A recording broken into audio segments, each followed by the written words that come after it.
Halo, senang bisa mengobrol lagi. Pernah tidak kamu merasa, kamu tahu sebenarnya kamu bisa lebih dari ini, tapi hidupmu berjalan seperti biasa saja? Bukan gagal, bukan juga kekurangan, cukup datar. Dan jauh di dalam hati kamu tahu, sebenarnya aku mampu lebih dari ini. Di awal hidup, potensi itu seperti bibit. Ada atau tidak, kita tidak terlalu peduli. Tapi setelah kita menyadari potensi itu ada, ia berubah menjadi sesuatu yang lain. Ia menjadi panggilan. Seringkali kita mengabaikannya, bukan karena tidak mampu, bukan karena tidak punya kesempatan, tapi karena ada bagian dalam diri yang memilih berhenti. Adakah konsekuensinya bila kita memilih berhenti? Seringkali potensi kita belum berkembang, bukan karena kita malas, tapi karena takut. Takut gagal, takut ditertawakan kalau gagal, takut jati diri sukses yang sudah terbangun selama ini tercoreng kalau gagal, takut mengecewakan orang yang menaruh harapan pada kita kalau gagal, takut kalau ternyata setelah berusaha hasilnya tetap biasa-biasa saja. Atau takut sukses. Takut tanggung jawab lebih yang muncul sebagai akibat sukses. Takut kehidupan berubah sebagai akibat sukses. Di bawah sadar terjadi konflik batin. Pikiran kita tahu satu hal, tapi tindakan kita memilih yang lain. Otak kita tidak suka konflik, maka ia mencari pembenaran. Aku tidak terlalu berminat, bukan passionku. Ya, aku realistis aja. Padahal yang terjadi bukan tidak punya potensi, tapi takut pada konsekuensi proses berkembang.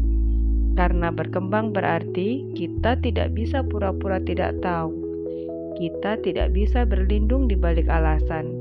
Dan kalau gagal nanti, maka itu tanggung jawab kita. Bagaimana kalau kita sudah berusaha mengasah potensi, tapi masih begini-begini saja? Apakah ini berarti aku cuma segini? Beratnya perjalanan yang kita lalui bukan pasti berarti tidak punya potensi. Bisa juga terjadi karena kita masih berproses, atau karena kita berada di lingkungan yang salah. Proses bertumbuh memang tidak enak.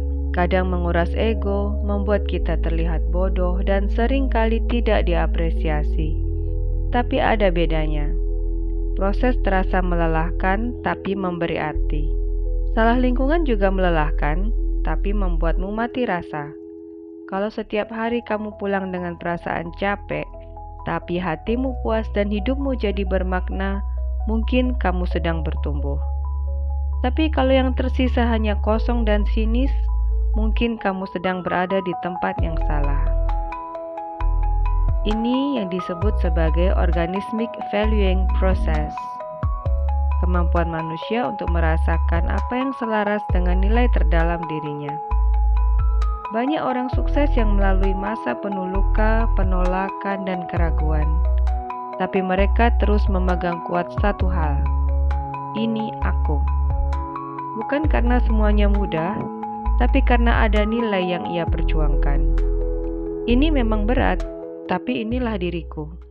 Menjalani potensi kita tidak selalu membuat hidup kita melejit, tapi ia mencegah kita hidup dalam kepalsuan, yang akhirnya menghantarkan kita pada hidup yang utuh, sukses jasmani dan rohani. Ada orang yang menyadari potensinya, lalu memilih tidak mengejarnya. Mungkin karena tuntutan orang tua, mungkin karena cibiran sosial, mungkin karena permintaan pasangan, mungkin juga karena inilah pilihan strategisnya. Bukan tidak boleh, namun jangan pura-pura tidak tahu. Psikolog menyebutnya self-concept erosion. Ketika seseorang terus-menerus menyangkal apa yang ia tahu seharusnya ia lakukan, akibatnya adalah sinisme terhadap diri sendiri, rasa hampa yang sulit dijelaskan, dan kelelahan eksistensial. Bukan lelah bekerja, tapi lelah hidup. Bukan karena hidupmu buruk, tapi karena aku menjalani hidup yang bukan diriku. karena ia tidak hidup sesuai dengan kapasitasnya, tidak sesuai dengan jati dirinya. Dan rasa ini pelan-pelan menggerogoti diri. Tidak semua potensi harus dikejar maksimal, tapi semua orang perlu jujur. Kalau kamu memilih mengembangkan potensimu, terimalah prosesnya yang mungkin lambat dan tidak glamor. Kalau kamu memilih berhenti mengembangkan potensimu, terimalah kehidupan yang kau pilih tanpa menyalahkan diri sendiri. Yang berbahaya bukan memilih berhenti, tapi tidak mengakui bahwa aku sengaja memilih berhenti. Ada juga saat ketika seseorang harus memilih antara mengembangkan potensi dirinya atau memastikan dapur tetap ngebul. Tidak semua orang punya kemewahan waktu dan tabungan. Ada yang menunda mimpinya bukan karena takut, melainkan karena ada kebutuhan yang harus dipenuhi. Tagihan yang tidak bisa menunggu sampai aku menemukan diriku sendiri.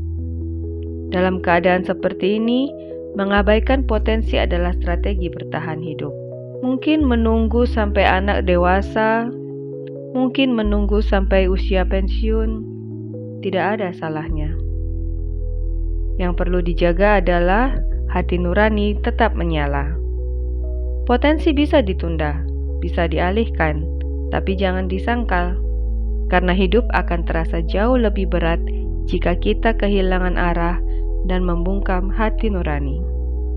Mungkin perubahan belum terjadi hari ini, tapi mari kita bertanya, apakah hidup yang aku jalani sekarang sudah selaras dengan jati diriku sebenarnya? Kalau jawabannya ya, selamat, Anda sudah menjalani hidup sepenuhnya. Kalau tidak, mungkin yang dibutuhkan bukan motivasi, tapi kejujuran pada diri sendiri. Bersama-sama, kita mencoba memahami, menganalisa, dan mencari jawaban. Terima kasih.